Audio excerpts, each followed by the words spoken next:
L'amour est un terme qui englobe beaucoup de choses différentes, du simple plaisir de courir à l'affection pour son conjoint.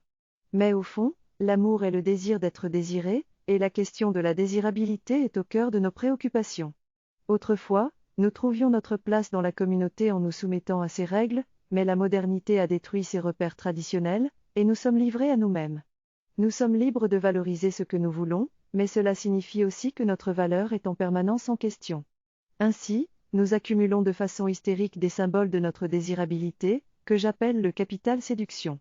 Cette quête de la séduction est le moteur de notre société de consommation, dans laquelle nous achetons des objets pour plaire aux autres et nous faire aimer.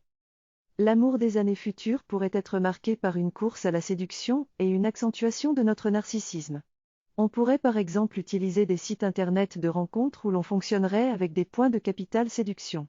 On pourrait aussi imaginer un traitement chimique de la rupture amoureuse pour affaiblir le sentiment d'attachement. Toutefois, cette compétition féroce pourrait produire beaucoup de solitude et de frustration. Pour envisager une autre voie pour penser l'amour, je pourrais prendre conscience de ma nullité et renoncer à la demande effrénée d'être valorisé. Nous sommes tous nuls et feignons tous d'avoir une idole pour quelqu'un, mais cette imposture générale pourrait être pacificatrice pour nos rapports amoureux. C'est en cherchant à être parfait pour être aimé que naît une hystérie de la séduction. Je pense que dans les relations, il est important de faire preuve de tendresse et d'amour en acceptant les faiblesses de son partenaire.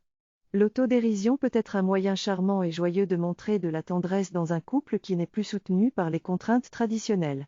Il ne s'agit pas de devenir des aidants, mais plutôt de faire preuve de poésie dans l'assumation de nos maladresses.